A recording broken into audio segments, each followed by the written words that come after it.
Hi, everyone, and welcome to The Hum. For those of you who don't know, The Hum is a platform for internet cultures. We put on events like the one we're at here together now, digitally, and we also publish research dossiers on topics related to digital and internet culture.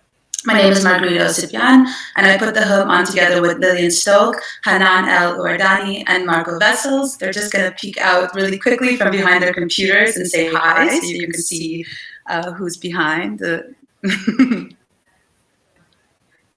Hey, great. As many of you know, during this event, which is part of our Focus Event series, we'll be looking into the power of Facebook, the platform that we all love to hate. In April of this year, when large parts of the world were in lockdown, Facebook was the most used social media platform worldwide. When European countries began their lockdowns in mid-March, calls made via WhatsApp and Facebook Messenger doubled. On Instagram, we saw how our friends spent their days at home, and via Facebook's newsfeed, we kept up to date with the latest corona news. But this year, not only did the platform's power increase, but so did criticism against it. At the beginning of the pandemic, when reliable information about the virus was literally a matter of life and death, Facebook was struggling with their content moderation, and posts were increasingly reviewed by AI. We all remember the platform's past history with the Brexit referendum and the 2016 US elections via the Cambridge Analytica scandal. This has caused the platform to be more closely watched than ever before. Criticism is even coming from within the company itself. When Trump's inflammatory posts spreading false information were not removed, many of Facebook's own employees conducted a virtual walkout. On top of all this, Facebook was one of the big tech companies to be questioned about antitrust and privacy last year in the US Congress. With the platform constantly overrun with hate speech and disinformation, we need to question whether, as brought up in a recent New Yorker article, Facebook really wants to fix itself. The platform doesn't see itself as an arbiter of truth, yet it constantly changes its guidelines around community standards and what is and is not allowed. A moving target of babies breastfeeding, Holocaust deniers, and white supremacists. Many argue that Facebook is building a nation state and Mark Zuckerberg is the king. But what makes Facebook so powerful? It's not only the way they bring information to us, but also how they extract information from us. Products like funny face filters, stories, and voice messages via WhatsApp are just hooks that lure us into the extractive economy of surveillance capitalism, a term introduced by philosopher and social psychologist Shoshana Zuboff. In this structure, it's our behaviors and our experiences that become the raw material for a new kind of economic model. Spaces reserved for social and personal life have become increasingly commodified. But how can we extract ourselves out of this extractive economy? Can we become more aware of how these systems operate when they are purposely made invisible to us? Is it still possible to use the social media platforms Facebook is offering us in ways that don't compromise our right to privacy? And what positive elements do these platforms bring to our lives? These are some of the questions we'll be diving into tonight, but also ones that we've explored in depth in our research dossier that we published yesterday on our site, thehum.nl. The dossier features Lillian Stoke's interview with internet policy consultant Joe McNamee on the economic and political motives that underlie Facebook's choices for their content moderation. I've interviewed Joel Galvez to talk about the power of public data and creating distributed event calendars. We also invited Kate Imbach to do a visual analysis of Mark Zuckerberg's Instagram account to see the man behind the image of the man. And we've taken a look on the bright side into how Facebook's platforms can bring ordinary people and celebrities together, provide an outlet to share stories about sexual harassment, and spark new forms of creativity with interactive filmmaking. So take a look on our site after tonight's event. So before we get started, I just want to give a little overview of how the evening will go so you all have a sense of it. So we have three really amazing speakers joining us tonight. Each of those speakers are going to do a 15-minute long presentation. It's going to then be followed by a short 5-minute Q&A. And then we're going to end our program with the 15-minute panel discussion where we bring all the speakers together. After Nabia's talk and Theo's talk, we'll do a short 5-minute switchover break where you can stretch, go to the bathroom, Or best of all, buy a virtual drink from the home. You can do this by clicking on the donate button that's on the bottom left of the screen that you're seeing here. And we have 3 drink options to choose from. And your donations really help make events like this possible and allow us to continue the work that we're doing and have these really important conversations. And most importantly, you can ask questions to the speakers via the chat. Lillian is going to be moderating the chat, so ask questions as they come up, and Lillian will pass them over to me, and I will present them to the speakers. And you can also use the chat to talk amongst yourselves as well. So one of the benefits of these online events is that we're able to invite international speakers. So we're really excited to have Nabila Saeed, president of The Markup, a nonprofit newsroom, as our first speaker tonight. We first got tipped off to The Markup because of Blacklight, a tool that they developed which reveals all the trackers present on any site you visit. If we want to understand how our browsing behavior and actions in real life are influenced, it's extremely important that we become aware of these non-transparent infrastructures.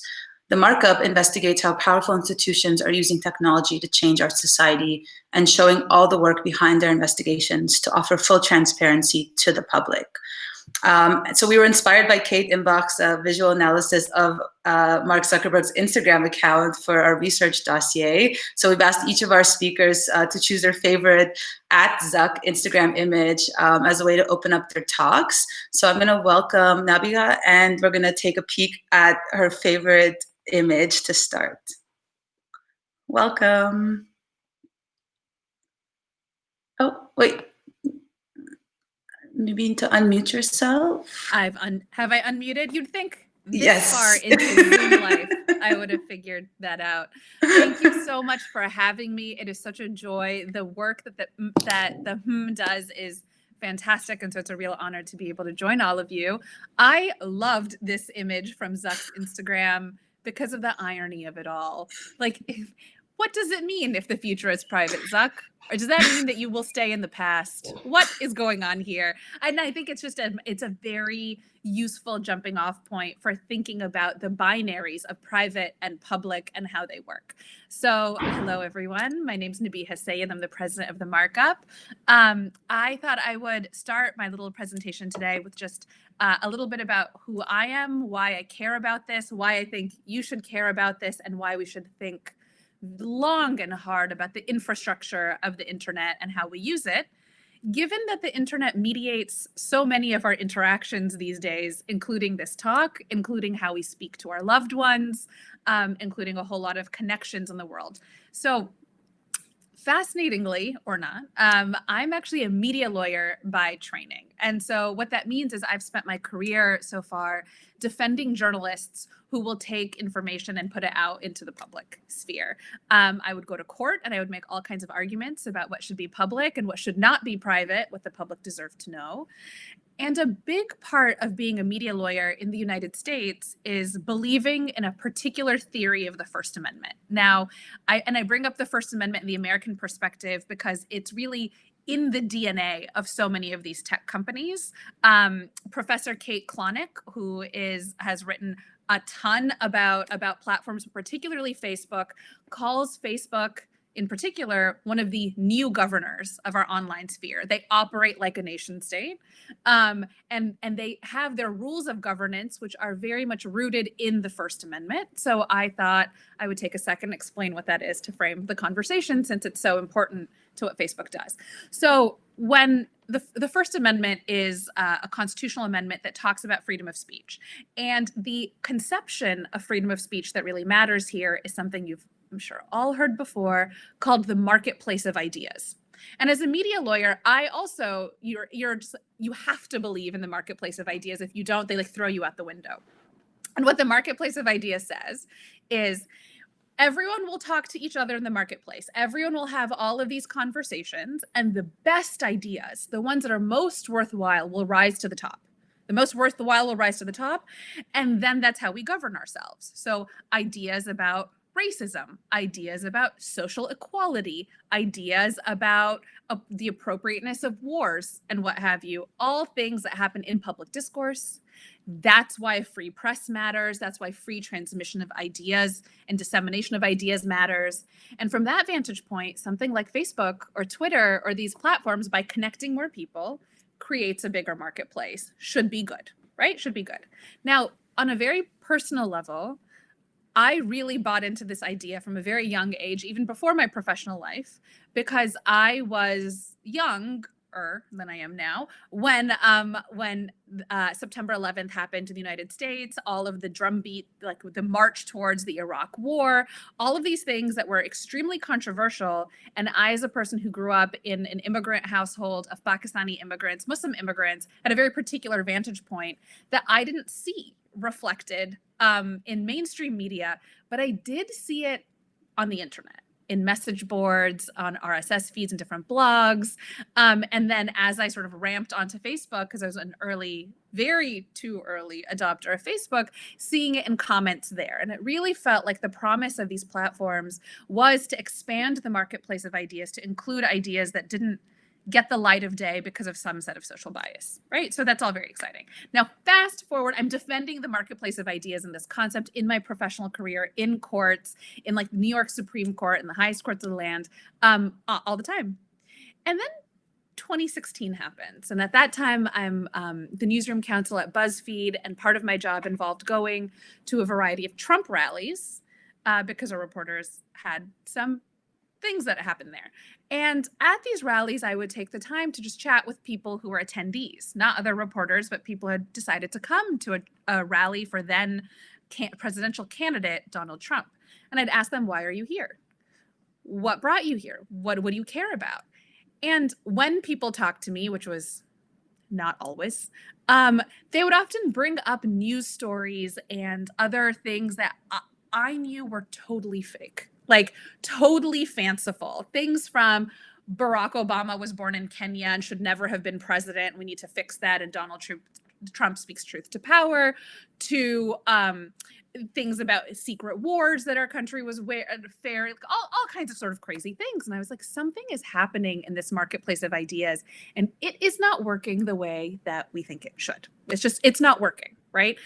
The best ideas aren't rising to the top. Why is that? And so I ended up writing a paper that was published in the Yale Law Journal that I got to present to President Obama at the inaugural Obama Summit, that laid out 5 reasons that platforms like Facebook work a little bit differently than the old marketplace of ideas might have imagined. And if we're going to find a way forward, we need to either update the theory of the marketplace of ideas that, again, is so that like Mark Zuckerberg and Facebook officials cite to, right? Like something that's so foundational, not only to the law, but to the construction of these platforms.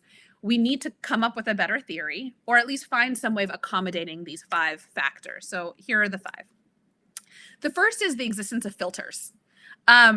The old marketplace of ideas didn't really make space for hashtags or something like that, like a manual filter that was a form of discovery of information really across geography, right? That you could use a hashtag and you could see what someone in Germany was talking about with a particular thing, or someone in a small town somewhere in the United States was talking about. The ability to filter and find information without the friction of geography or time. It's not like you had to be in the room at a particular time. You could get it a day later, a week later, a month later. Could be good, but is also something unaccounted for in the theory. There's manual filters, like something like a hashtag or search this term. There's also implicit filters like algorithms that will suggest to you, hey, you clicked on that article about a conspiracy theory around drinking bleach to cure COVID. You might also be interested in these other theories that are out there, right? So the idea of the implicit filter providing things to you based on demographic factors pre-identified, that's new for the marketplace of ideas. The second category of communities aren't new, but the nature, size, and scale of them are new. Communities have always existed. People always find like-minded fellowship to say, you know, I have this idea about socialism, I have this idea of about capitalism. But the existence of communities, again, divorced from geography, which is what a platform like Facebook provides, that was new. on that scale, right? And communities are interesting because they're not only filters for information, right? They're not only saying you might want to look at this and share with you. They also create norms around what information is possible, what should be believed, and how it can be trusted. And I love talking about the Flat Earth Society and flat Earth communities on Facebook as an example of this. If you go into any of the flat Earth communities that are open, there's some that are closed that I would suggest you going into too, if you can find a way. There are entire norms around, well, that, that piece of countervailing research or article or something mocking us is not to be trusted because of XYZ, because we don't trust that source, because that's not reliable. And those kinds of norms in communities about what is to be trusted and what isn't, like opening that up to an international space and with that level size is meaningful. You might in a previous time been the only person in your town who was a flat earther. You wouldn't have had a community, but now you can tap into a community again throughout the world that can help enhance that set of beliefs in a way divorced from other contexts. So that's the second. The third is amplification. We all know how things get amplified on social media, but something can go from just being a statement of one person to now being trending across a platform. And that's something that you can fabricate, right? You can seed that and make that happen. And before, it's not that couldn't happen before in the marketplace. It was just much harder. You had to get the right journalist to write about it in a international paper, right? There was more work to be done. There were more gatekeepers in play. And while gatekeepers aren't always good, they do introduce friction into the space, which of course the platforms remove that friction entirely, right? It's easy to manipulate amplification once you figure out that's the game. And that's when you see, teenagers in Macedonia or non-state actors in Russia and other places being able to astroturf and make things trend that otherwise wouldn't. Speed is another aspect of this new existence on the platforms that, things used to take time to make it into the newspaper, to make it on a radio dispatch, even television. But now on the internet, you go to sleep and you're up in the morning and the world is talking about something else. And if you know that to be false, it's of course hard to disprove it once something's taken off. That is new. That's new. That's faster than the old marketplace theory that was created almost exactly 100 years ago. 1918 is the first time that theory introduced itself into American philosophy, and then, decades later into platform philosophy, and now disseminated to all of us throughout the world, wherever you can find those platforms. And the last touches on something that was mentioned in the introduction, the profit incentives. The profit incentives of the new marketplace of ideas are inflected by surveillance capitalism quite in a way that is quite serious and at a scale of profit that was previously unheard of. The idea that you could have billions of dollars by having a particular system, that's just not how lucrative anything was in the past. And so that makes the ability to move forward, recognizing surveillance capitalism, which we can talk about more in Q&A, all the more tricky. And so I bring all those 5 factors up to say that these while the concept is from an older time and borrowed by these platforms, it actually looks quite different. And what looks different is the structure. It is the structure and the system. And that brings me to the work that we do at the Markup.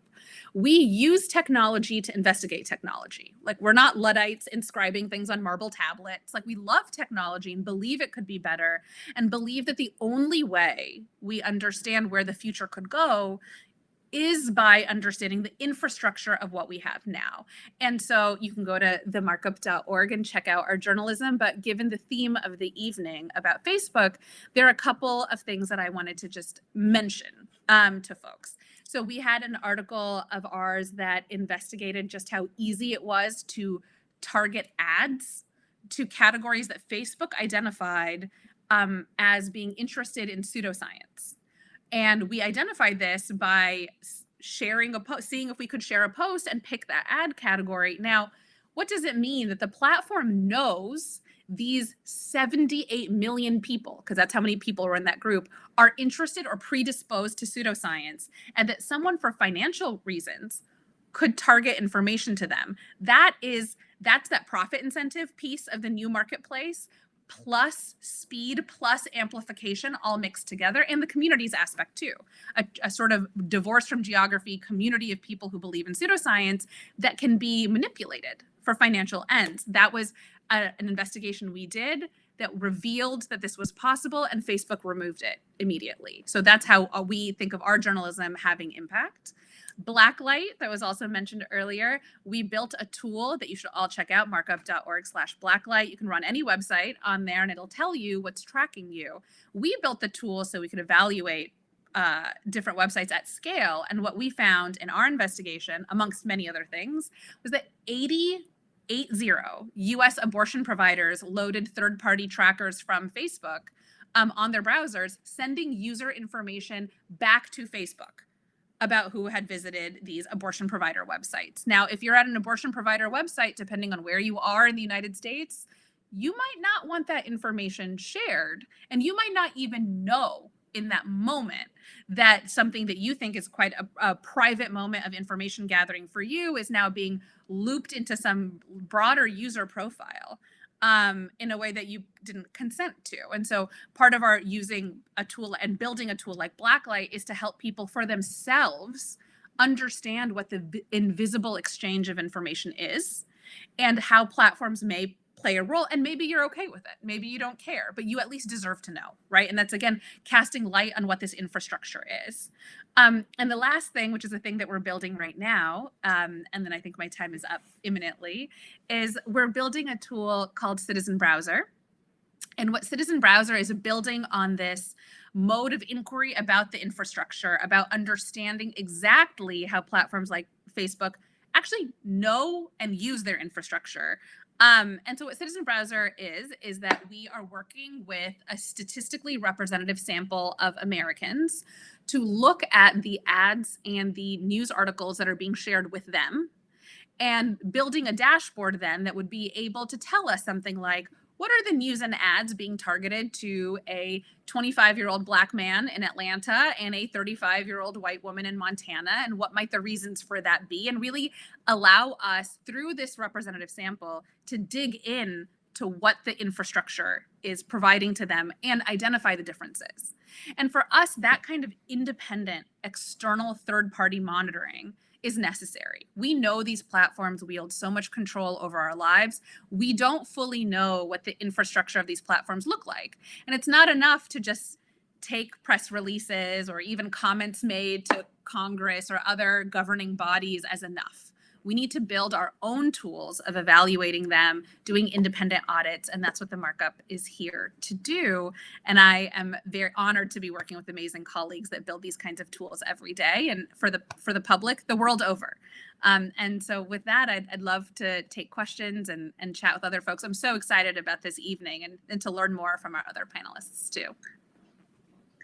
Thank you so much. Perfect timing too. Thanks.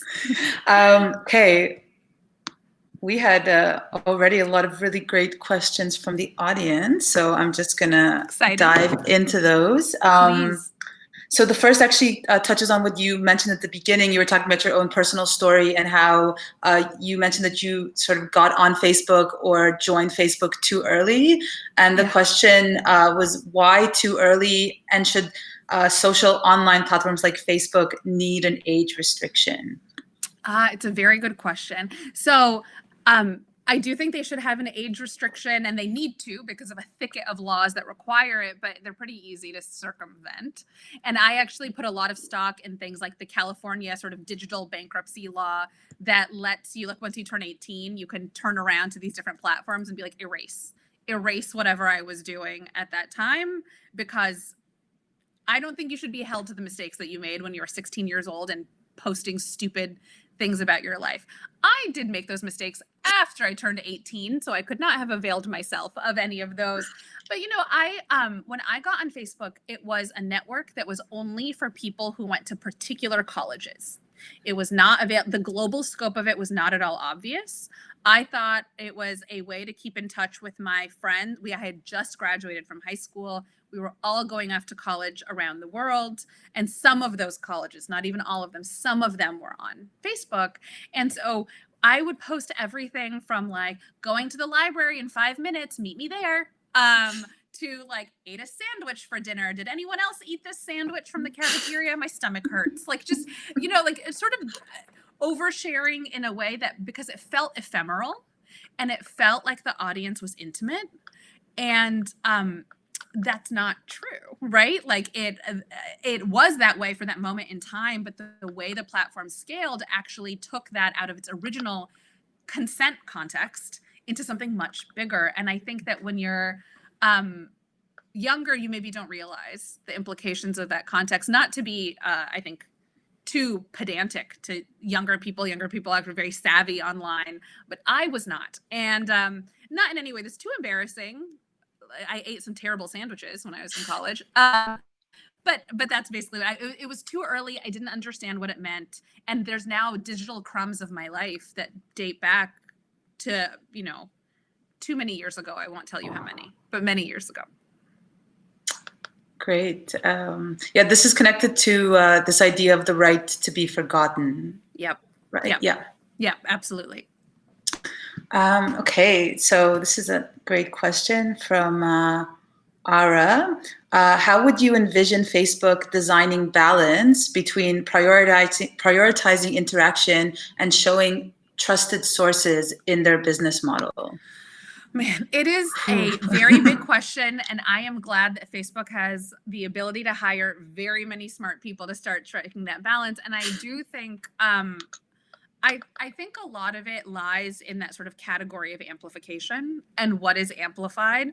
And so I don't, and this is my own politics, not anything to do with the markup, I don't believe in censorship. I don't really think that there's that many categories of things, child abuse content aside, that should be absolutely banned.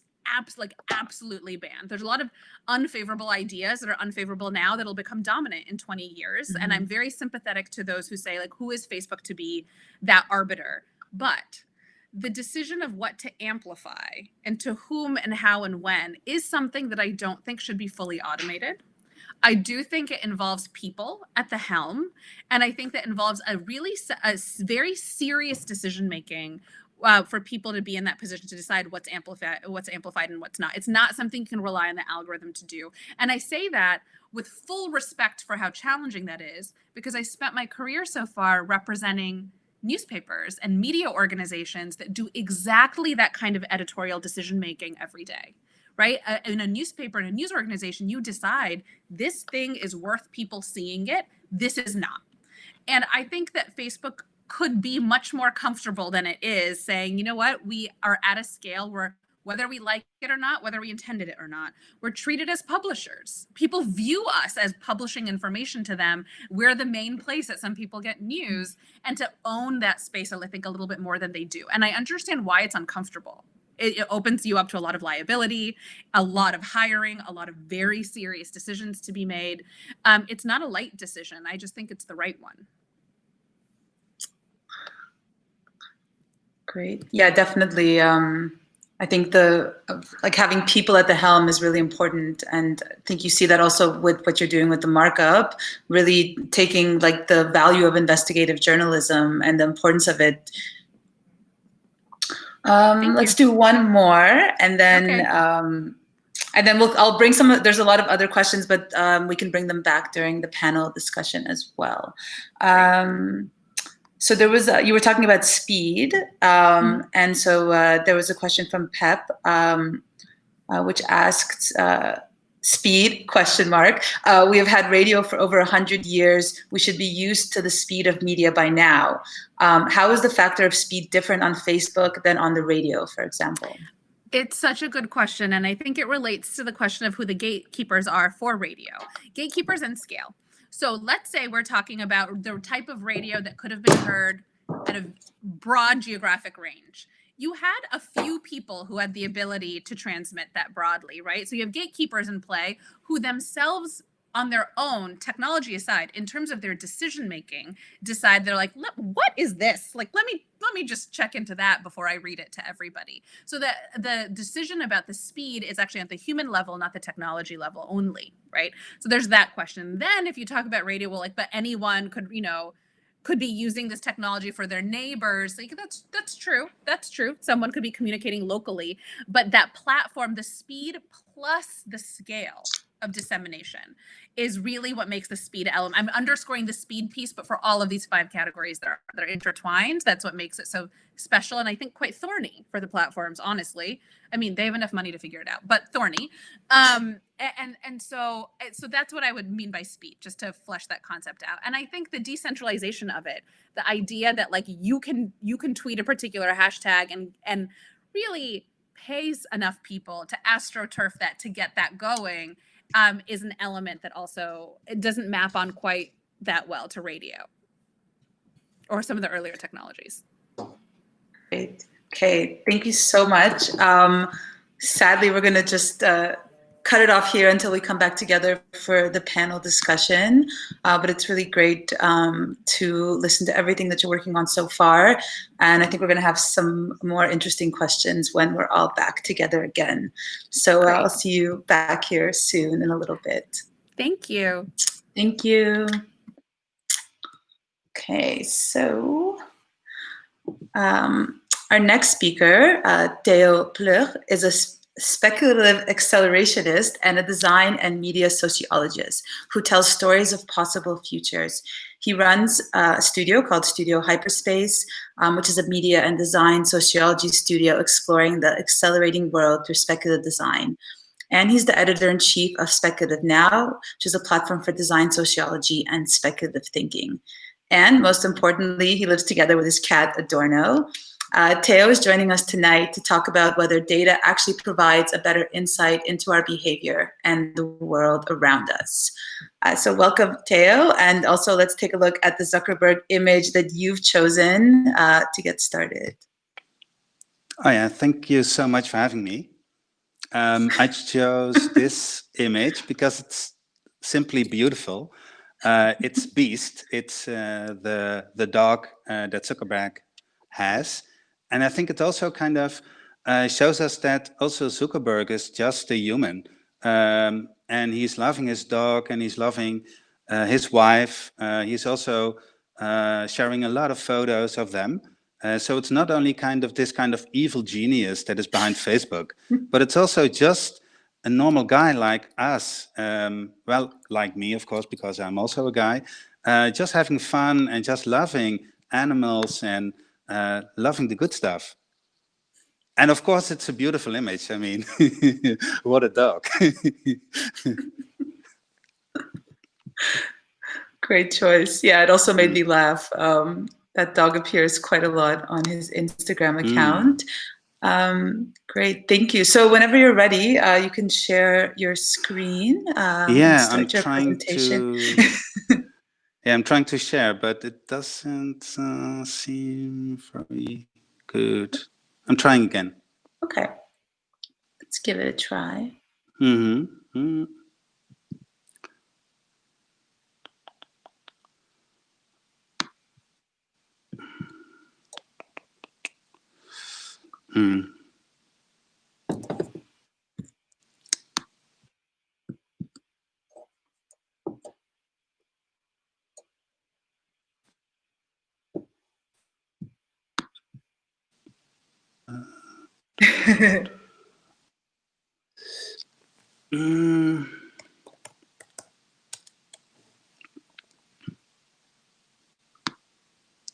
Okay.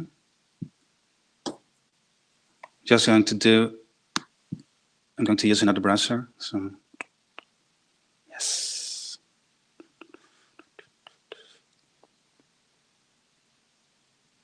Thanks everyone for being patient. There's always a few little technical glitches that come up.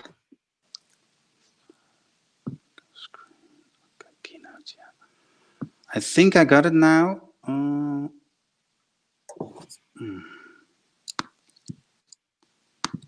Okay, you know, try.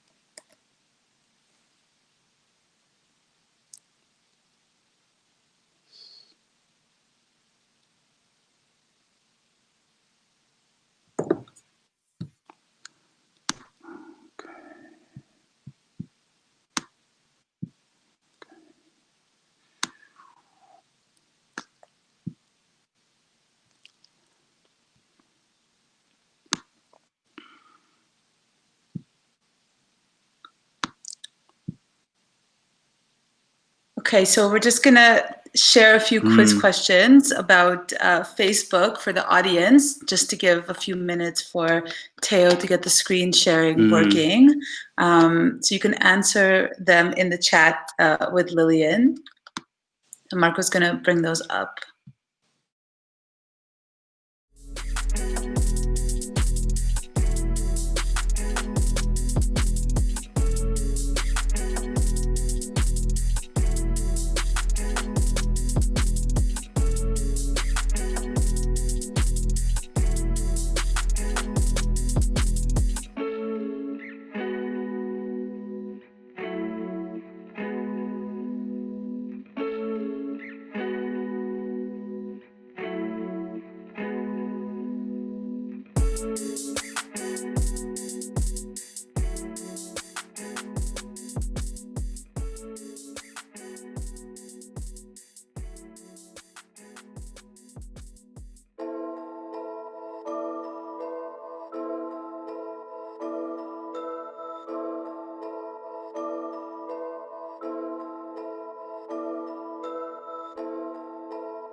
Quiz question, and then we'll get started. Cool. Yeah, thanks.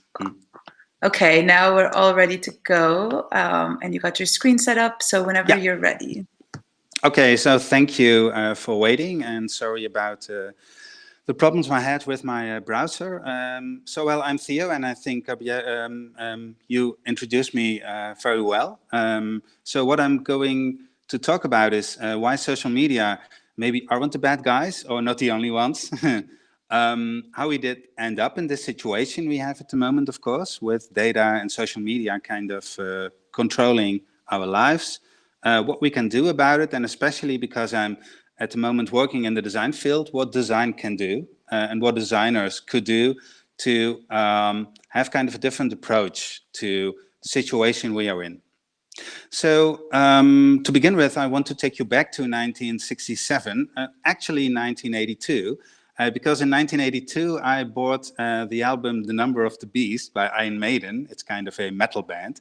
And there was a song on that record called The Prisoner, and it started with a really cool kind of soundbite where somebody said, I'm not a prisoner, I'm a free man. And then somebody laughed.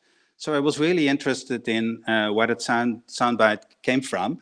And it came from kind of a science fiction series, a British science fiction series from the 1960s, where a really kind of interesting idea was launched, namely that people that couldn't really fit in society and had kind of difficulties in kind of explaining why they did something, for example, quit their jobs, were kind of abducted by the system and brought to an island. And on that island, they got a number, and they would stay as long on the island as long as they kind of made clear why they did stuff that was not kind of intended to happen in society itself.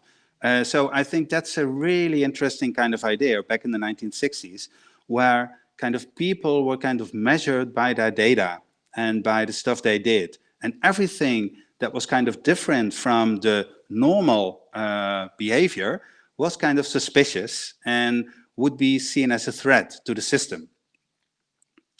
And I think if we look at the situation now, we are in the situation that a lot of people think that they can kind of not only explain what, for example, our gender is or what our kind of preferences are, but that algorithms and all kind of prediction tools are so accurate that they can kind of also predict personality traits. And I think that's a kind of a really kind of scary situation where, and of course we had the scandal with Facebook and Cambridge Analytica back in 2016, where we are more and more kind of living in a situation where algorithms and all kind of structures can predict exactly what we are kind of planning to do and who we are.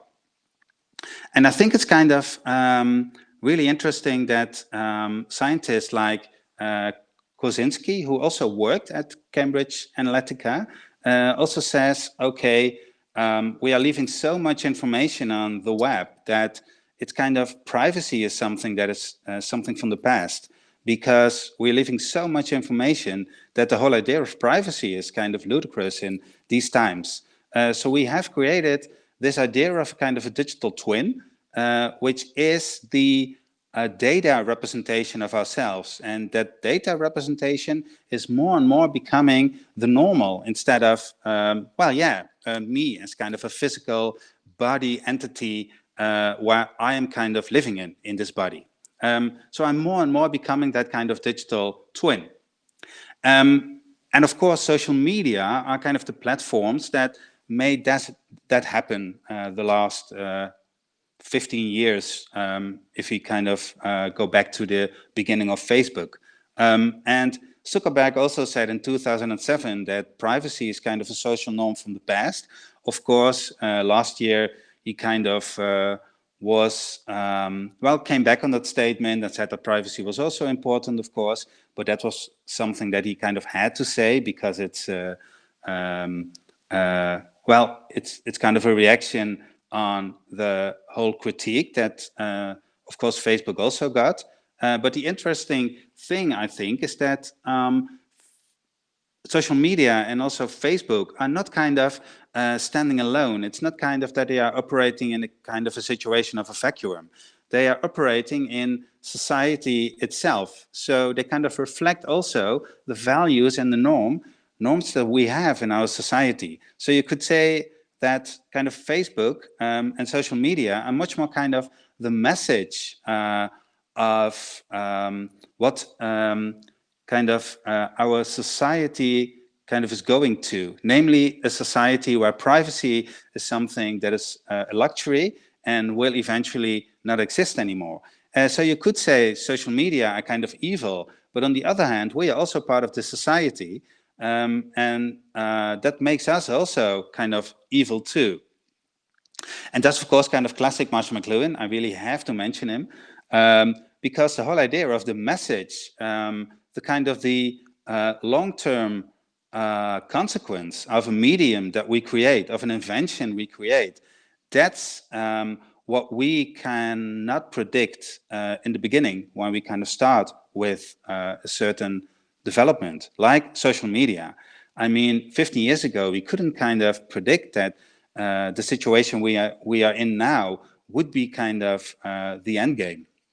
And I think it's also really important to understand that it's not only Facebook, it's not only social media that are kind of driving us to the situation, but it is kind of the modernist society itself that is based on certain values that are really obsessed with making a normalized idea of every kind of, citizen living in this society. So we kind of have to understand that it's not social media, but it's kind of the society as a whole that has that idea that we can kind of describe people by only their data. So how did we end up in that situation? On your right side, you can see Adorno, kind of really chilling in my final collection. So to kind of understand how we have come to this situation, we have to maybe go back to the 17th century, where Spinoza and Descartes already kind of had this discussion about is the world something that we can kind of explain by making kind of oppositions like mind and body, like, for example, nature and culture, or is it much more complex, and are we kind of a part of a kind of a bigger network where everything is connected to each other? And of course, we already know Descartes kind of won that argument and had a huge influence on of course, our society, but also science as a whole. And I think the idea of Immanuel Kant's Das Ding an sich, the whole idea that we will never kind of really understand reality because we can only kind of make models of it, and we can only kind of use our kind of imagination and rationalize it to come up with kind of predictions and give meaning to our world, kind of made already that big distinction between, on one hand, reality itself, and on the other hand, the models we are creating to kind of understand what reality kind of should look like, or what reality is. And especially in my kind of field, sociology, it also went really wrong when Auguste Comte and later on also Emil Durkheim said, okay, sociology should be kind of an objective science that is not based on kind of ideas of how society should function, but should be based on kind of figures, should be based on data that we can collect. And that's how we should kind of come up with a meaningful idea of what society is. And that is also kind of in the at the beginning of the 19th century, of course, the moment that we kind of lost the whole idea of the enchantment, because everything had to be rationalized and objectified. So the only kind of realm that we still had left where we could kind of come up with meaningful ideas of how reality itself would function was kind of the arts, where the sublime was a really interesting idea, where we could kind of come up with stories that were not based on data. And that's also the critique of course of Max Weber, a German sociologist, about our society, that he said, well, we have kind of created a society that is totally based on structures, on bureaucracy, on organization, and that kind of leaves a society that is much more kind of a structure and a system than it is kind of a living organism. And you can also see that, I think, very well in Modern Times, the Charlie Chaplin film from 1932, where also the critique about how industrial work is kind of organized is also critiqued, which is also only based on data and on the timestamps. And then we are at the Frankfurt School that also had the idea of the negative dialectics, where Theodor Adorno, but it's not my cat, but my cat is named after Adorno, of course, said, okay, and it's quite extreme. He said, well, the only thing that is really normal about you is that what is not normalized, that what is not kind of expected from society itself. And you could say that's what also is the essential part of Snowpiercer, the movie from 2013, where everybody's kind of stuck in this train, the normalized idea of society, and everybody's kind of looking at kind of the boundaries of the train itself as the thing that you have to kind of relate to. So nobody really thinks about the idea of getting out of the train. And that's the last part of my presentation. We have to, of course, get out of the train, leave that train, because otherwise we will be stuck in social media, and we will be stuck in that kind of system that we have created that is based on algorithms and that is based on all kind of systems and structures. And I think that there are two ideas that we can use. One is kind of the imagination, bringing back imagination again.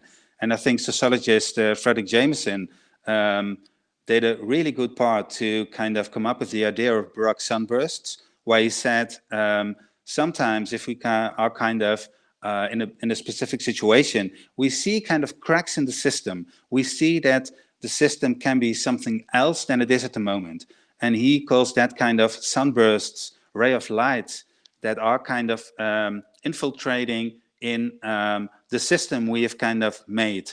And I think that we have to kind of search for that kind of Baroque sunbursts. And if we see them, grasp them and really use them. On the other hand, I think that designers kind of not only have kind of the, well, maybe moral duty to grasp those Baroque sunbursts, but also have to create them. So I think they have to create those cracks. And I think speculative design, although there was a lot of critique on speculative design, could be one of the design disciplines that can make that happen, because speculative design is not focused on the projected future, on the things that will eventually happen if we take the status quo that we have now as a basis, but kind of the probable future and the future that we want to have, the preferred future. And in that way, I think that speculative design is really important to be incorporated in every design practice, because it makes designers also think about what the values are at the moment in society, and come up with ideas to change those values to values that we really want, instead of the status quo that is already there. And that means that designers should think in 3 layers instead of 2. So not only think about the products and services they make, not only think about how that affect the user or the system that we are working in, but also what it does with the values in society itself. So they need to kind of be aware of the transformational aspects of design, and think about, to quote McLuhan again, about the message of what they are doing. So I think design should be value-driven. Design is always value-driven, of course, but it should be value-driven in a way that designers know what the values are. Instead of just taking the values of status quo, they should also question that status quo and look for possible and preferable futures, and maybe not futures in a kind of a direct sense, but much more alternative nows that are already existing, but we can't see them because we are so focused on what the status quo already is. And I also think that designers need to be a little bit kind of activist, because philosophers and all kind of other scientists are doing a really shitty job at really kind of explaining what is happening at the moment. So designers could kind of take the lead to design in a totally different way and really change that status quo.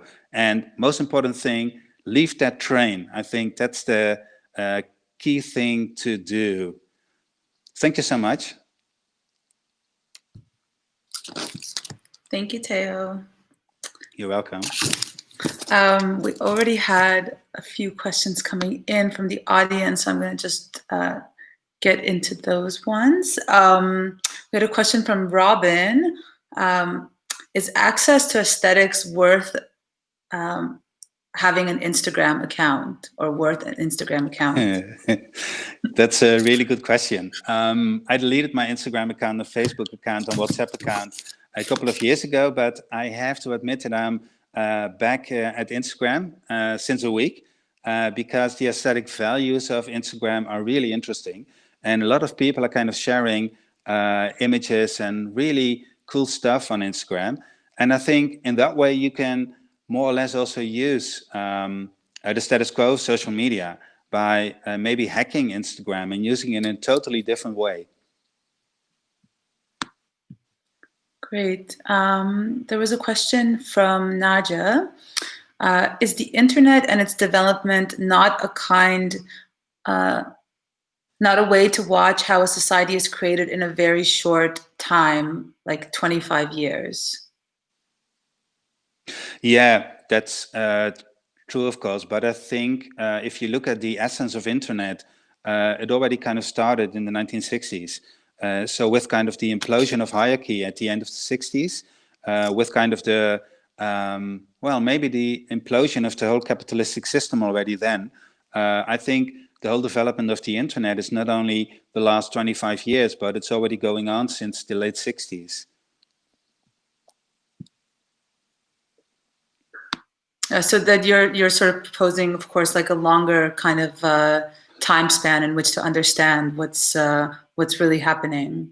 Yeah, and it's kind of really kind of well, yeah, sad to see that the internet could be kind of this kind of mechanism to really let implode the whole Western kind of capitalistic society, because it's kind of focused on networks and focused on us relating to each other.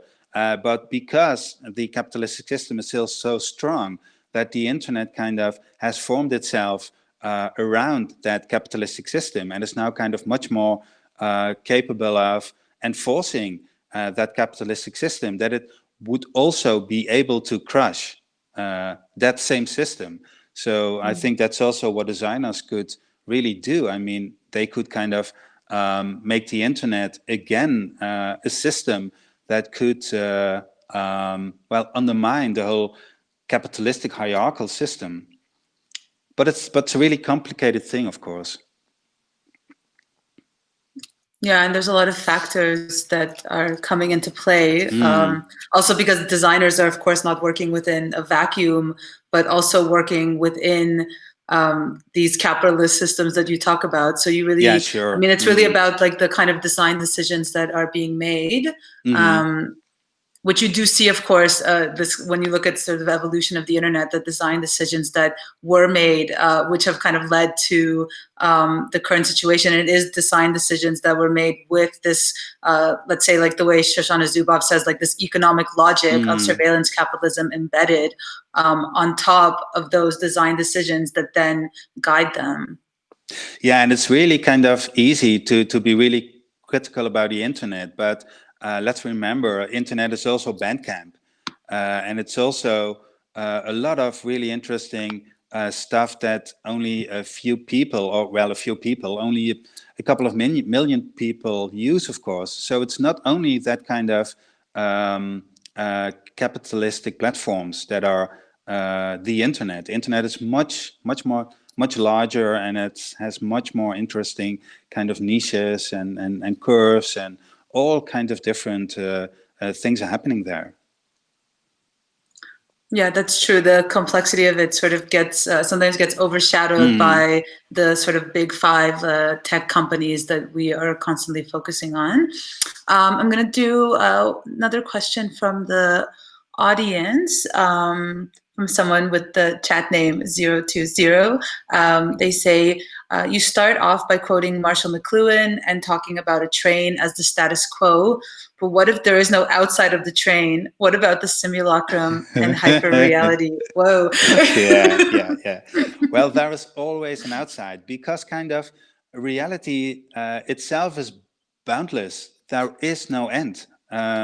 So there is always something outside of the train. The train is only a simulation. It's only a model.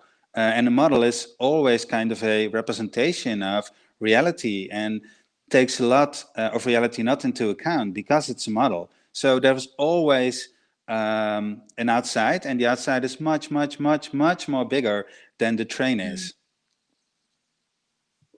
Great. Perfect timing, because we just hit our 5-minute mark with cool. questions. So thank you so much, Theo, for the talk. We'll see you back again at the panel discussion. And I also got a bit ahead of myself and missed our little break last time, which is also why we had some of the issues with the screen sharing. So we are going to take 5 minutes to do a switchover, and we have some really nice quiz questions again for all of you. There's Adorno making his appearance. So we'll take a break, stretch, have a drink, go to the bathroom, do what you need, or hang out and answer our quiz questions together with us. So we'll see you back here in 5 minutes.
Welcome back, everyone. I hope you enjoyed answering all of our quiz questions.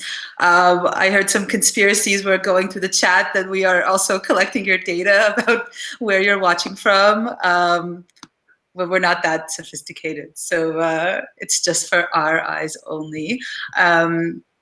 So I wanted to introduce our final speaker, Ben Grosser, who's been making artworks that are centered on Facebook for many years. In works such as Order of Magnitude and Safe Book, Ben reveals the underlying ideologies of Mark Zuckerberg through his language and questions whether a social media network can ever really be safe. How is an interface that foregrounds our friend count changing our conceptions of friendship? Who benefits when a software system can intuit how we feel? These are some of the questions that Ben examines in his work, focusing on the cultural, social, and political effects of software and making the familiar unfamiliar, revealing the ways that software prescribes our behavior and how it changes who we are. So welcome, Ben. Before you start your presentation, let's take a look at your Zuckerberg image that you've chosen, and you can tell us a little bit about it. So this image it's really funny to find this image on Mark's feed because I'll show a film at the end of my talk that is derived from all of his public video recorded appearances.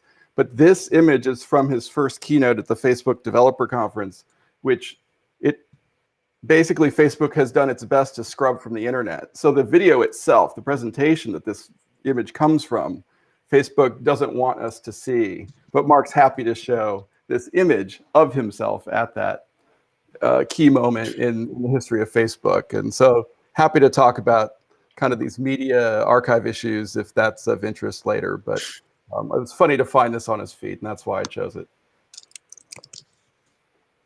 All right, Great. let me. So first of all, thank you so much for having me. It's a pleasure to be with you, and I appreciate how easy it is to join you given how we're all meeting right now, given that I'm in the United States. So, excuse me. So as an artist and a scholar, I focus on the cultural, social, and political effects of software. Software being a human design structure for computation that determines much of our daily life at this point. And the bulk of my activity is in the creation of software-based artworks. These take many forms for me, from AI-controlled robotics to computational video. But what I'll talk about over the next few minutes are a handful of my Facebook-focused software artworks, most of which use a method I call software recomposition, or the treating of existing websites and other software systems not as fixed spaces of consumption and prescribed interaction, but as fluid spaces of manipulation and experimentation. In other words, I write software to investigate the culture of software. And often I'm getting that code in between the user and the system, allowing anyone to examine their own relationship with software to see how they're pushed and pulled by its designs. So this is a screenshot of my Facebook newsfeed, and here I've circled all of the visible metrics in red. These are the numbers that count likes, shares, comments, how many seconds ago something happened, how many birthdays you're expected to respond to today. And as a user of Facebook back in 2012, I found myself increasingly aware or self-aware of just how much attention I was paying to these numbers. And I started to wonder how they might be leading myself and others to act in certain ways. So for example, when I'm shown how many likes my last status got, I wondered, how does that start to guide what I write for my next post? And so while I write about these things, and I have a paper and various other writings where I theorize and kind of talk about this in a more scholarly manner, my investigations as an artist always start with making something. And so in this case, I made a work I call Facebook Demetricator. It's a free and open source browser extension that hides all quantifications across the Facebook interface, allowing anyone to experience for themselves what the effects of these numbers might be. And so just as one example, you can see on the left a typical like, share, comment box. On the right is what it looks like with Demetricator installed. You can see that people like the post, that it has been shared, that there are comments, but no longer is the focus on how much people like our status or how many comments we got, but instead on who liked it and what they said about it. And I can say that feedback from users, which I've gotten a lot of over the last 8 years, reveals that visible metrics make users competitive, compulsive, and anxious, and influences what people post, what they like, and who they follow, often without them realizing this at all. I have been, over the last many years, this has been one of my long-term projects. I've kept the one for Facebook going. I've added ones for Twitter and Instagram over the years, which are also out there, and you can try them out. Of course, you may have heard of this idea of hiding visible metrics in the last year or so. Instagram has gotten a lot of press, for example, for talking about doing this. And perhaps it's even hidden in the Netherlands version of Instagram. But here in the United States, they've never hidden the numbers. They're still all there on all of the platforms, despite them getting a lot of press for that back in the day. So at least for the moment, I'm going to keep working on these tools and keeping them up. I want to jump to 2016, when Facebook released a new feature you're all likely familiar with at this point called reactions, where they added wow, angry, haha, sad, and love to the like button. And the idea, as represented by Mark Zuckerberg at the time, was to give you better options for expressing yourself. But of course, it also makes possible the assemblage of data about how we feel. And anytime a platform starts collecting new data about its users, it's important to think about where that data goes and who it most benefits. And when it comes to Facebook, we certainly have reason to be suspicious. Could spend the whole talk on this, but here's a couple examples. In 2014, Facebook revealed that they had been intentionally manipulating the emotional content of users' feeds in an attempt to influence how they feel. They were surprised that people weren't excited about this when they revealed it. And of course, in 2016 and for the last 4 years here in the United States and across much of the world, we continue to talk about the effects of data profiling and targeted messaging, targeted ads on the Facebook platform, and its influence on the 2016 election, and even just the election that just happened here in the United States. And so, in the case of how people, these reactions on Facebook, part of what's happening there, or what's possible, is a psychographic understanding of Facebook users. So in Facebook, and those who draw on its data, all are engaging in what I would call emotional surveillance. And it's emotional surveillance for the purposes of codifying each Facebook user's political and consumer identity to figure out, in the words of Cambridge Analytica's CEO, our hopes and fears. And so in 2017, my response to this, just after the election, was a work I call Go Rando. Go Rando is a web browser extension that obfuscates how you feel on Facebook. And so every time a user clicks like, Go Rando intercepts that click and instead randomly chooses one of the 6 reactions for you. So you click like and you might get sad, or you click like and you might get love, or you might get like. But the idea is that over time, a user will appear to Facebook's algorithms as someone whose feelings are perfectly balanced, as someone who feels angry as much as haha, or sad precisely as much as love.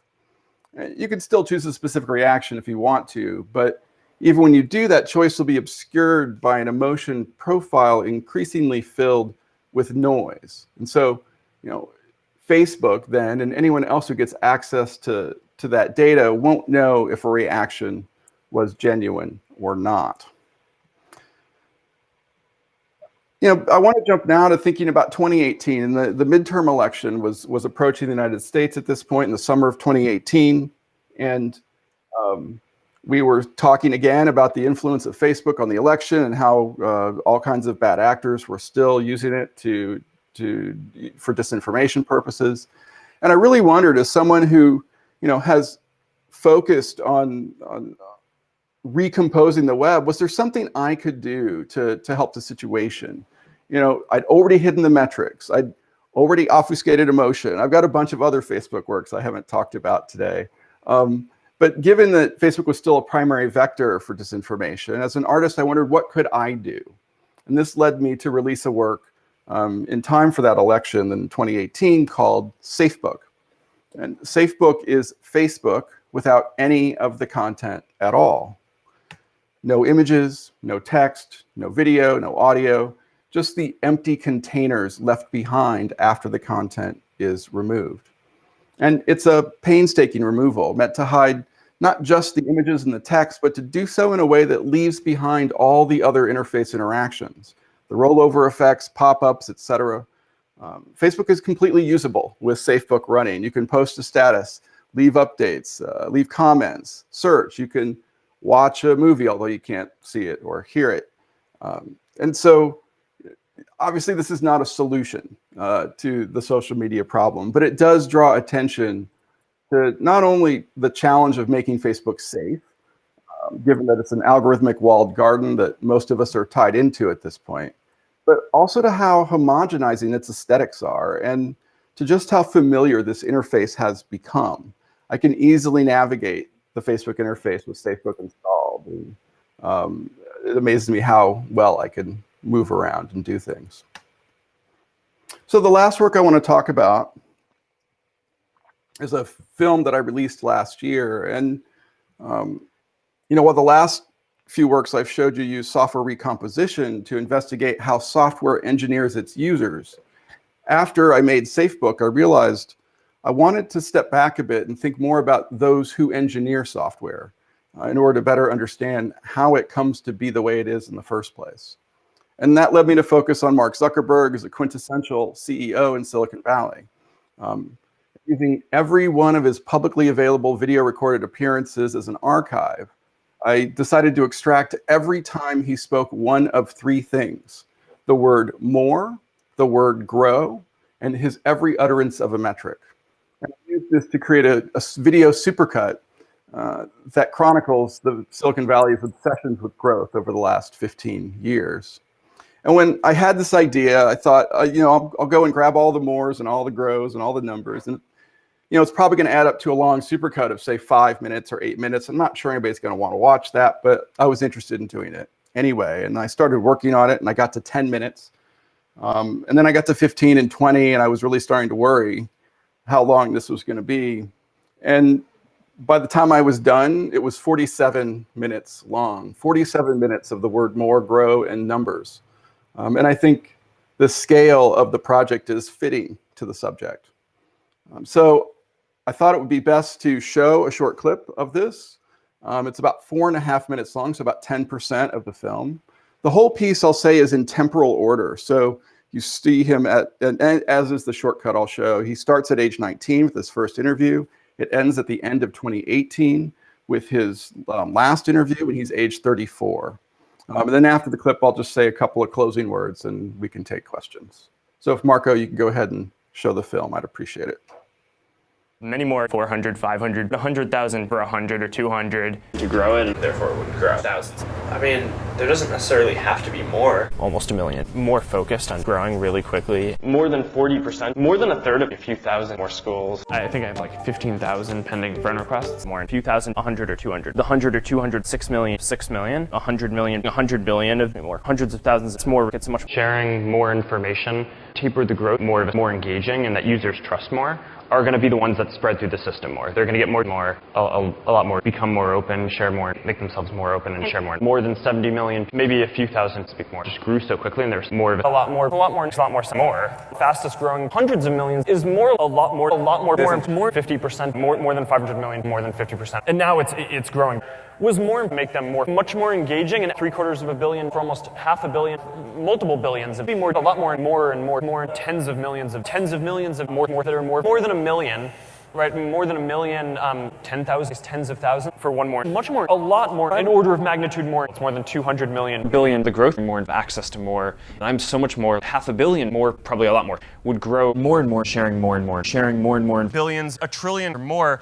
Thousands of more than 1 trillion. There's a lot more, more, 1 billion, 500 million, 500 million, or more efficient, more. The first billion, way more, 6 billion, 11 million, 5 billion, 11 million, kept on growing to the next billion more. You know, a billion isn't like a magical number. 5 billion, billions, 699 million, more than 40% of more competition, more. It's more. It's around 20%, and we're growing, more engaging, more sharing, more. What's more likely is that almost a billion grow and more than 100,000 ungrow. You know, I mean, growing really quickly, more human, growing more stuff, more than one to get more. There are thousands at 100%. People want more valuable. We've been pushing just to get more 1,000 or 100 million, 9,000, 1,000 or 2,000 or 3,000 or 4,000 or 8,000, 1,000, right? It's 9,000 or 10 million or 100 million or more. It's actually growing really slowly. It's not growing at a fast rate. 5 billion, 1.5 billion, 5 billion. It's about 2,600, right? 1,500 is the data.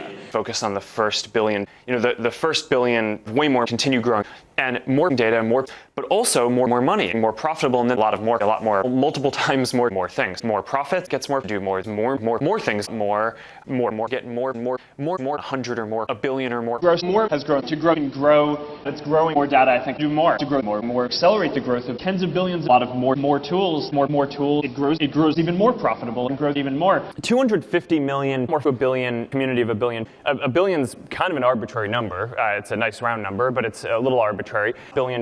About a billion, 4 billion, 1,000 or 10,000 times more. More than half of more, then it's hundreds of millions, more than 15 million. More, not less.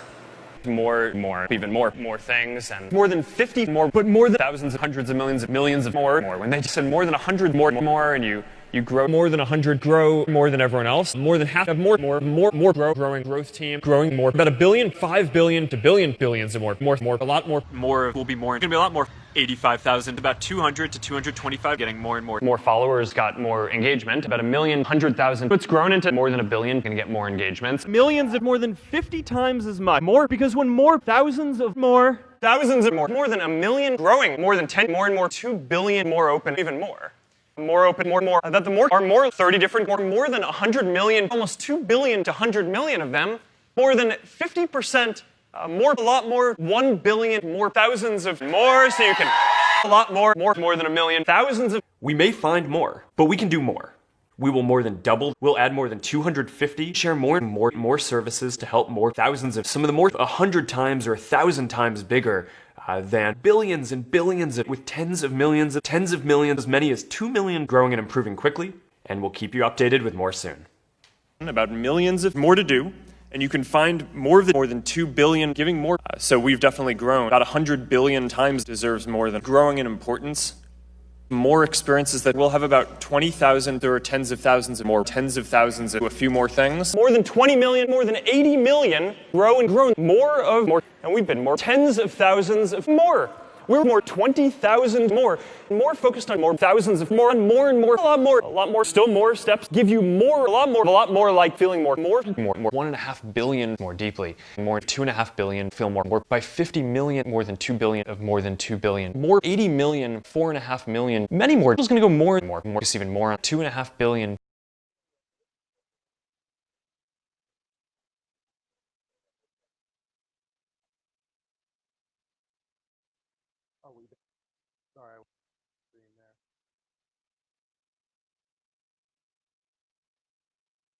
Oh, sorry. Do you hear me now?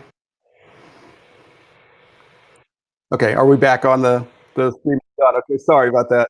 I was watching the stream and it's all delayed, and my apologies. So whether I'm hiding metrics or obfuscating emotion or making Facebook safe or mining archives in order to make epic video supercuts, I use art to investigate the culture of software, to tease out how the designs of a platform like Facebook changes who we are and what we do, to reveal who most benefits from these changes and who is made most vulnerable. And so with that, I'll be happy to take any questions. Great. Thank you so much, Ben. Back here in our little environment, we didn't get to hear all of the words, but I got to see this piece actually a few weeks ago in the Netherlands. So I got to experience it. You mentioned that it's 47 minutes in total. And from what I understood, this was all manually done. It was, yes. Yeah, it was, I mean, if I were to do it all over again, I might think about writing a lot of software ahead of time. But the truth is that it really became a media archive project, an archive mining project, seeking out, finding things. I certainly was aided by using the Zuckerberg files, which is an archive out of the University of Wisconsin, Milwaukee, that tries to capture all of what Mark says, and including videos. And they had done some transcripts. The videos weren't of high quality, so I couldn't really use their videos. But so at least I had transcripts of some of the talks. But yeah, I've watched every word Mark has said more than once probably, and I'm quite familiar with the archive at this point. So yeah, it was, and I think part of it too is that trying to automate the process would maybe get me close, but every video has sync issues and various things that make automation on the process complicated. And I was interested in a very kind of particular kind of rhythmic feel and the choices that need to be made at each cut, basically. Sounds like a painful, bit of a painful process. It was certainly painful for my spouse to hear it in the house for 6 months. But it was, in a strange way, I became kind of just like Mark was my friend on the screen every day. And sometimes he made me mad. Sometimes he made me laugh. Sometimes he made me cry, perhaps. But yeah, I was definitely living with Mark for a long time. So we have some questions coming in from the chat. There's one from D. Pfeiffer. Does he not say less or fewer, or is that just not part of the supercut? So there was at least one less in the shortcut that I showed. More, not less. Yeah, I mean, of course he does say the word less. He does say the word fewer, but it's not. It wouldn't be 47 minutes, it might be 1 minute or 30 seconds or something like that. It's, watching him speak about the company over the last 15 years, one thing that's so consistent is the focus on more, the focus on growth, the need to scale, the desire for efficiency in order to always turn it up. It was always about making it bigger. And he continues, right? He's at 3 billion now. His focus is not on that 3 billion. It's on the, one thing that happened that you see in the film when you watch the whole thing is, you hear a number that keeps going up, and it's his user count number. It's 1 million, it's 100 million, it's 500 million, it's 1 billion. When he gets to 2 billion for the user number, he starts talking about not 2 billion anymore, but the 6 billion he doesn't have. And how is he going to get the 6 billion he doesn't have anymore? And that's when he launches internet.org, his program to try to use Facebook to push the internet into all kinds of less developed places on the planet using drones and whatnot. His goal is every human on the platform. There's a question here that we also actually had in our question list for you, which is whether you use Facebook as a social media form for yourself. Yeah, for us, for me, like when I was in touch with you, I didn't hear from you on email. So then I was sort of bugging you on Facebook Messenger. So I know that you're on it. But yeah, do you use it for yourself, like personally? And why do you still use it? Yeah, I get this question a lot, well, do you use Facebook when you're so critical of it in the ways that I am? And I think I do. And it's an important part of my world, just like it is for many other people on the planet. It's how it is the de facto platform for communication across the world at this point.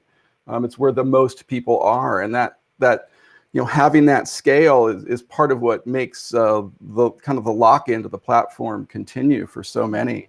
I've certainly gained a lot of good things from Facebook. I mean, I saw your message, right? And here I am, and I hadn't necessarily caught the email. But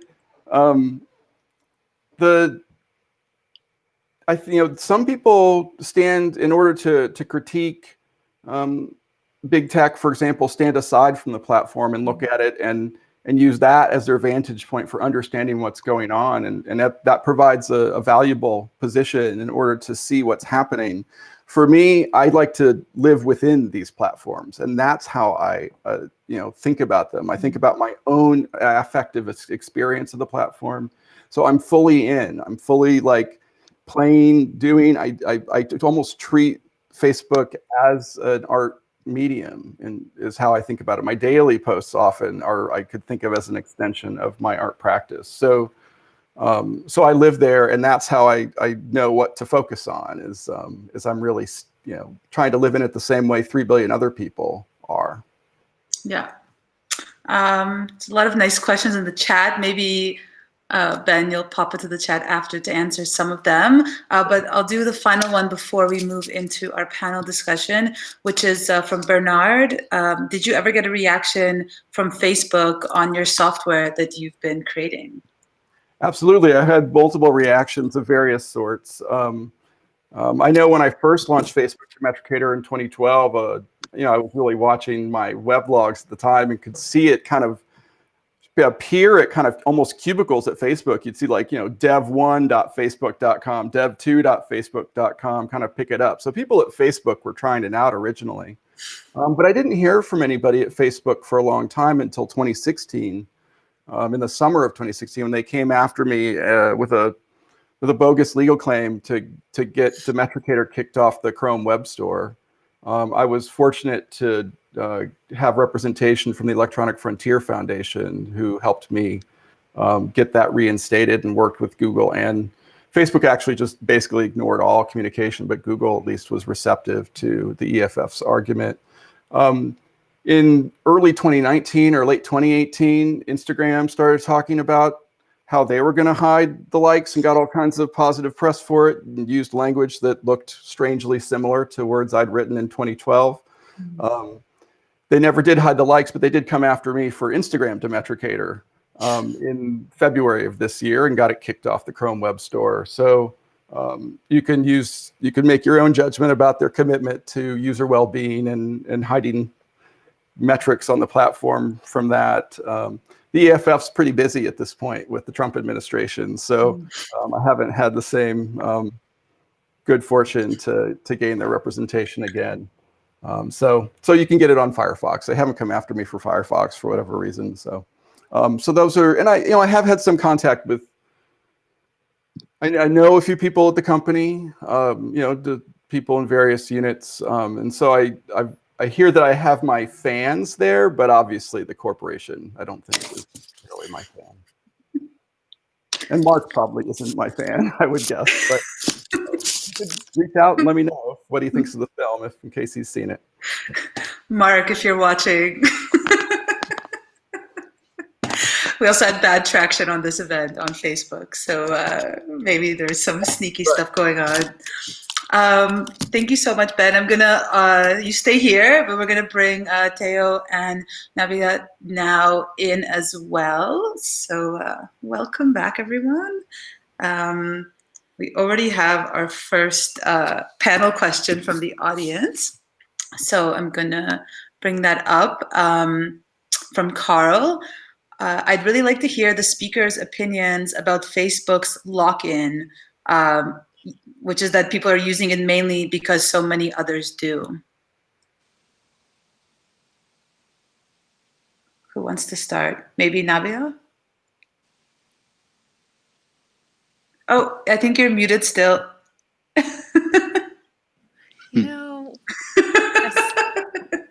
Haven't learned anything over the past few months. I haven't learned anything.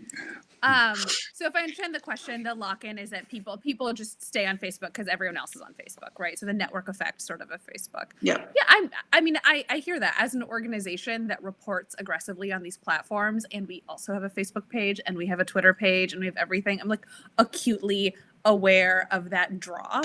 And for a journalistic organization, I'll just say, it's a balance between the desire to meet the public where they are and to say, like, another world is possible. Come along. There's alternatives, which is not that's one side. And the other side is this sort of like purity argument, like we shouldn't be on them at all. And I don't actually judge anyone on that. I think it's hard. for people who feel like their personal networks are there, it's interesting. I forgot my Facebook password like 6 years ago, and it turns out that you have enough people's phone numbers and you have their emails, and you actually can migrate your networks. It's just annoying and inconvenient. And maybe the one good thing about it's not that anyone has more time, but sitting at home and relying on these sort of other forms of communication more is maybe it might be worth it to invest in the network migration elsewhere, but it's painful. And it's really it's a question where you have to interrogate your values and what part you're playing in this ecosystem you don't like and make a judgment call that makes sense for you. And I guess what I would say to the audience and sort of more prescriptively is like, I would encourage everyone to sit down and actually consciously make that choice rather than just staying sort of passively on these networks. And so long as people make a conscious choice, like that's a move towards something positive. Great. Ben, do you have anything you want to add? I mean, this is, like the hashtag delete Facebook comes across and kind of gains popularity periodically at this point. I think ever since 2016, kind of gets a resurgence on Twitter for a while. And, it's a great idea if we could just all leave Facebook, but it is fundamental infrastructure for communication at this point, and its scale is what makes it powerful. And so Facebook obviously will do everything in its power to keep people within a Facebook platform. That's its purchase of Instagram is great evidence of that.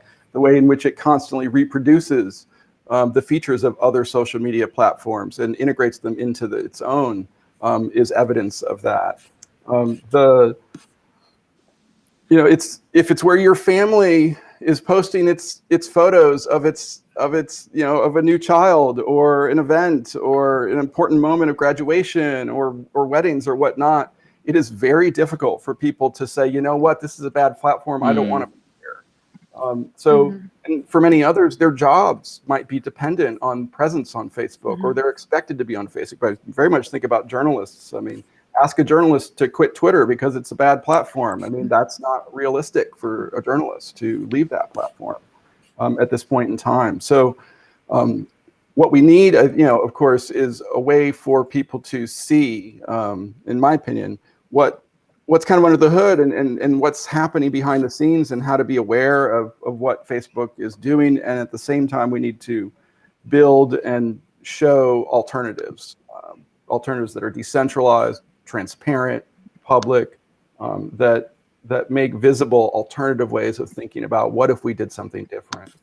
It's a hard road because Facebook has $1 trillion, but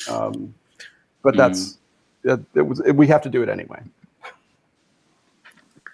And Teo, do you want to add anything from your perspective in terms of speculative design? Well, I kind of agree with Nadia and Ben that a lot of people kind of can't, maybe the word live is a bit too extreme, but can't do without Facebook because they are dependent on it for their jobs or to be in contact with loved ones or family, etc. I personally am not on Facebook, but I totally can understand why people are there. And I think Facebook is just kind of representation of kind of a neoliberal system that we also have in other kind of sectors, like the food sector, like the fashion industry, etc., where people are also kind of dependent on big change like H&M, Primark to buy their clothing because they don't have money to buy expensive clothing that is made without slavery, etc. So for me, it's just a representation of everything that is kind of stands for the neoliberal system, and I can't blame people to kind of use that system because most people can't get out of it, of course, because they really need to be on that kind of platforms. Thank you. So let's see. Oh yeah, this is an interesting question. I also had something similar on my list, which is, of course, it's a bit related to the kind of geographic specificity of data. So this is a question from Alex Gecker. What do you think about the fragmentation into various supranational spheres, US/EU/China? Is this something that might help with the Facebook and organizations similar to it, the problems that arise from that? For example, like the GDPR. Maybe we start with Ben for this one, and then we go across with everybody else. Yeah, I mean, you know, and I mean, I think this is a great example of a variety of questions I saw streaming on the chat throughout the talks today, which is kind of like who has the power, who has the agency to do anything about Facebook in this moment? Who, you know, it's a U.S. company, but the United States shows very little interest in the legislature, which is almost entirely owned by special interests at this point, to enact reasonable regulation. And I think, you know, California has made some moves in that direction, kind of following the lead of the EU. But it's a complicated problem. In some ways, I think there is opportunity that comes out of the kind of fracturing or these different geographical spheres because of Facebook's desire to be everywhere, and that is its kind of company goal. Its ideology is to grow always, just like capitalism's kind of need for growth. The EU, I think, for example, has an opportunity. I mean, the GDPR has forced some changes that U.S. companies at least have to address in the EU. They don't always bring those changes back to other places like the United States. But as like powers shift and the EU takes on more, I don't know, equal agency in the world stage, I think it can enact regulation and legislation that might force some kinds of changes. But it's a complicated problem. Multinational corporations such as Facebook that have the power and the I mean, it's not just the power and the money, it's really the eyeballs and the algorithms that control what people see and what they don't see. I mean, that to me, that's really what Facebook has. And if you watch how Mark Zuckerberg became friends with Donald Trump and helped encourage him to maybe ban TikTok just a couple of 2-3 months ago, you know, like, I think Facebook is a very smart political company. They know how to work with whomever is in power, and I'm sure we'll see something similar with the Biden administration in a few months. Naviga, do you want to add something also from your own kind of legal background? Sure. I mean, I couldn't have said it better than that. One thing I'll underscore is that I think the dynamic between other actors, different states saying, okay, we're going to force you to comply with these rules, is a helpful idea generation space. So as a person who is an in-house lawyer during the GDPR compliance process and paying a lot of attention to how American companies were reacting to the idea that there were other rules that were being enacted by some place far away, that was what it did, aside from, you know, create a lot of money for lawyers, was that it planted ideas of like, it doesn't need to be this way. You don't have to accept this. There's a different set of norms. And I think that kind of values inculcation takes a long time. I do think for companies of this scale and with this much money, they're savvy in like redirecting funds to this and then segmenting out their product to be compliant in a variety of jurisdictions. So it's not an easy way forward. It's not like, oh, if this place regulates them enough, they'll change it everywhere. I think that's a little too simplistic, but I think it can play a part in nudging towards that direction. And I'm optimistic, because I'm generally an optimist, about that progress, but I do think it's slow. And I think it's a really tricky question of like, who is actually big enough to really take on titans of this size. But I have to believe that it's possible, because I mean, this sort of mismatch of scale of governance is just too big of a problem to ignore. So do you think that, because we see, of course, like certain countries successfully I mean, we have the EU, of course, with GDPR. We had Taiwan with Uber, where they sort of successfully got Uber to also pay taxes there. So we see these examples, and then it becomes very kind of geographically contained. So maybe the question is, because you were saying, and there's also a question in the chat about like what organization is big enough to be able to actually regulate these huge tech companies and platforms such as Facebook, or is the solution then this kind of on a smaller scale where you have countries that are able to implement these specific regulations against Facebook? It's a great question, and I think there's an interesting opportunity to look even below the nation level to the organizers within those countries, and looking at it as like, how can organizers in a variety of different contexts be in communication with one another, perhaps using these platforms, perhaps using other forms of communication technologies, and really can we be thinking about the activity on that level, right? It may not be supranational organizations that are actually the right way to speak to this, but maybe it is organizing across national contexts to say, well, if that worked in the Philippines or if that worked here, can we try something similar? And thinking about that transnational organizing in this frontier is something that I think is really exciting and something to watch. One of the things I really loved about the GDPR conversation is that it was a moment for Americans to realize you can't just export this technology to the rest of the world and assume that everyone just gets in line. Like, there's a variety of different values and norms here that are countervailing and challenging, and you have to grapple with that. So I think the internationalization of this problem holds a lot of potential, but I want to encourage us to think about what role do local organizers play, and how can we be helping them work with one another too. Great. And Theo, do you want to add anything to this question around kind of, sort of whether Facebook needs to be sort of altered on a country by country basis or more internationally?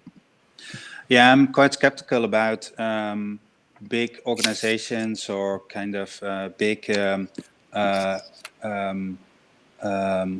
organizations like the EU, etc., because they are also a part of the problem itself, of course. Like Facebook is also a problem. So I don't think that that's kind of the way to really change the society we have at the moment.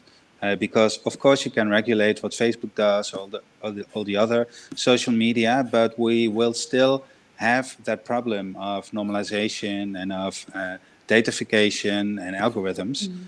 So it wouldn't really change. It would kind of become something else. It would have another face. So I think, and I agree with Nadia in that we kind of really need a bottom-up component there. So organizations of kind of grassroots organizations from people itself to really change the system. And I think there are kind of promising things happening in other kind of segments. Like, for example, 50 years ago, nobody would really kind of think about the idea that a big multinational company like Unilever would say, okay, we are now going to change our whole strategy into plant-based food production. So I think we maybe think that the situation is really kind of problematic, and that Facebook can't really change and will eventually change the way we, well, maybe also change in a nation state. But on the other hand, it needs kind of a couple of really strong small organizations to do a lot of change. So I'm also really kind of optimistic in this. Thank you, Theo. So there's a bit of a chat happening back and forth, a discussion in our chat room. So I'm going to try to kind of sum up the discussion from two questions that came in. One was from Dempo. Given the discussion and the pernicious influence of Facebook, I would have expected calls on this discussion for people to leave Facebook. That's the first part. And then there's another question / comment from Jackson. one argument for why we use platforms like Facebook is the convenience that they offer us. On the other hand, a major concern of Zuboff is Facebook's shift towards social institutionalization of its power. When humanity is so vulnerable and in need of such convenience, particularly during Corona times, should we let platforms like Facebook be involved in helping rebuild or maintain society and infrastructure, or would it be best to remove these platforms from the conversation entirely? Is there a middle ground? I think, yeah, this is kind of this overarching question, which I think also ties into questions around climate change, like individual responsibility versus governmental or legal responsibility. So maybe we can sort of touch on that. Yeah, that are we then complicit in perpetuating these systems that we're simultaneously critiquing? Those are such great questions. I think why I am often critical, or maybe always critical, of the calls to just get off Facebook. Sure, get off Facebook. It's great. Like I encourage you to get off Facebook. But the problem is not an individual responsibility problem. The problem of what Facebook produces in society is not the individual's responsibility. I cannot change it. You cannot change it. We need to have a massive global effort to push change in this space. They have too much power. And that's why, I think a great example of this even is the ad boycott that happened this summer in 2020 in response to the George Floyd murder in the United States, and the role that Facebook was playing in some of the reactions to that. And there were 1,200 major companies that said, we're just getting off Facebook. We're not going to advertise on Facebook anymore. And that's really going to have a big effect. And these were big names. These weren't small little companies. Mark Zuckerberg's reaction was, well, let's see what the metrics say. And then we'll make a decision. And then sure enough, a month or two later, the effect on Facebook's bottom line was so small that they didn't make any change at all. They didn't do anything about it. And then the advertisers a month later said, okay, we did something, now we're back on Facebook. I mean, it is not something that individuals can accomplish. Now, I do think individuals have responsibility. I try to take my responsibility as an artist seriously in this regard to manipulate Facebook, to reveal how it works, to help other people understand what's happening, to get a lens on their own experience with software so they can make an individual choice for themselves and tell everyone they know about it. But even if, if everybody I could ever talk to would use the things that I build and be influenced by them and decide to go have their own non-Facebook life, Facebook's still gonna be there. The scale is too big. And so that's my reaction to the individual versus collective responsibility. We have to find a way to organize society and government to be in opposition to what Facebook is doing and to build an alternative that is viable and realistic and open and transparent and decentralized and owned by the public. That's what we need in response to this. Great. Thank you, Ben. Theo, do you want to add to that? Well, yeah, I think real change has never come from big organizations or governments. So we maybe think it does, but I think it always kind of starts with a small group of people, and of course not individuals, but finding each other, making kind of ways for new organizations to really change things.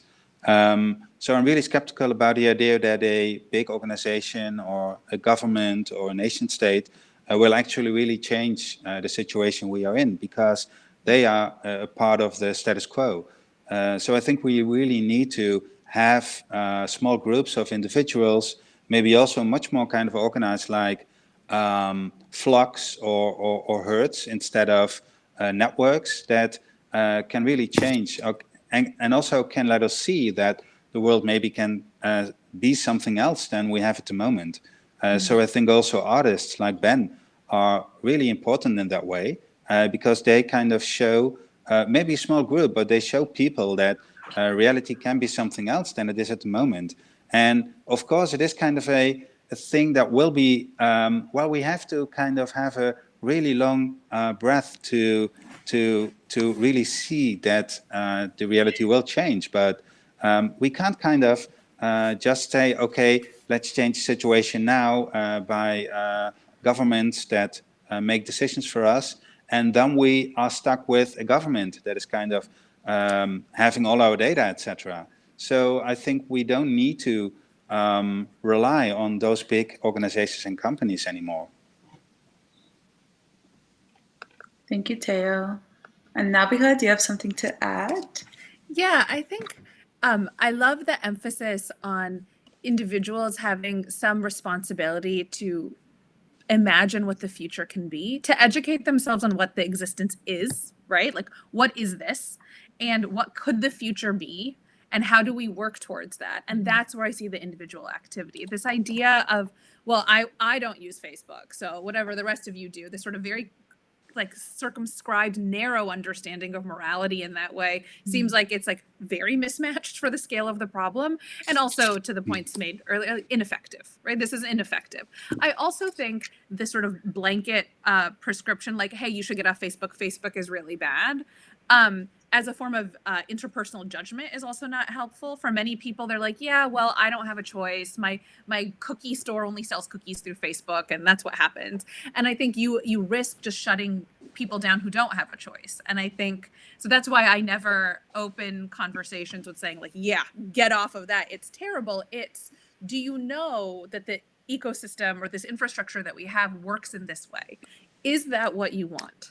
If not, what else do you want? What could it look like? Should it be public? Should it be open? Should it be audited? How, and like working with people to encourage that creativity, I think is foundational to whatever any future has to be. That is the responsibility we have. And so as nice as it can be to be like, I know something you don't, like, get off this platform, I just don't think it's an effective way forward. I think that's a really great way to kind of wrap up. I think it's still a really big question that people kind of have to grapple with, also themselves, the personal choices that they make. But yeah, I agree with you. I think, yeah, the one thing that, like, after reading the Surveillance Capitalism book that I really started to understand is also how much we are actually just tied in and entangled in these systems because they manipulate our behavior and also sell futures on our behavior.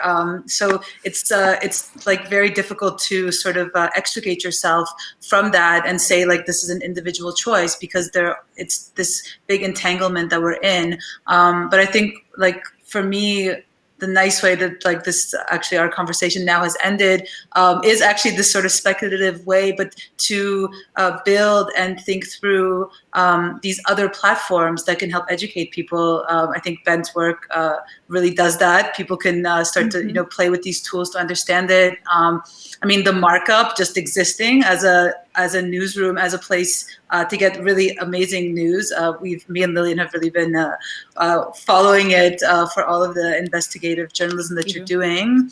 And also with Theo for this kind of speculative design thinking. So kind of imagining this other future that we can start to build. So I think this is a really great way to wrap up. And I want to thank all of you for being here with us. It was really nice to have everyone here. So as I mentioned, we published our dossier on the power of Facebook, which is available on our website. So please take a look at that. Big thank you to our speakers who are here with us. It was really great having you here. Also from Ben and Nabiha who joined from the US. It was so nice because I don't think we ever would have been able to fly you over here. So it was so nice to have you here. Our next event that we have is going to be on December 16th, which is the HUM on TikTok. So we're going to take a kind of deep dive into TikTok. I think Lillian is going to share the link to that in the chat if she hasn't already. And if you want to stay in touch about what we're working on, we have a newsletter Oh yeah, we have our Telegram channel, which was one of our attempts to sort of move away from publishing all of our stuff on Facebook. So we started a Telegram channel where every 2 weeks we share reading links, articles, artworks, exhibitions that we think are important for you to see. So you can click on that QR code and join our Telegram channel. Our newsletter, which I mentioned, which you can also, get the home news in your inbox. We just share information about events that we have coming up and also when we publish our research dossiers. And you could also find us on Facebook and on Instagram if you are on there. So we have a few different opportunities and ways that you can join. So thank you so much to our audience who's been here and super active in the chat. There's so many great questions that we didn't get to. Maybe you can even email some of our speakers if you have something really important to talk about.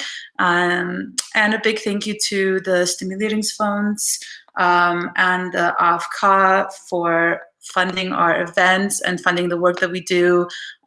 These events are a lot of labor, so it's nice to be supported both by our audience and by the Dutch Art Fund. So we really appreciate that. I think that's it from me. Thank you everyone so much for joining us, and follow all of our speakers to see what kind of work they're up to, and to read the investigative journalism that's coming out of the markup, and to try out the black light tool because I think you'll all really love it. Okay, that's it from me. Have a wonderful night, and we'll see you at our next event on December 16th.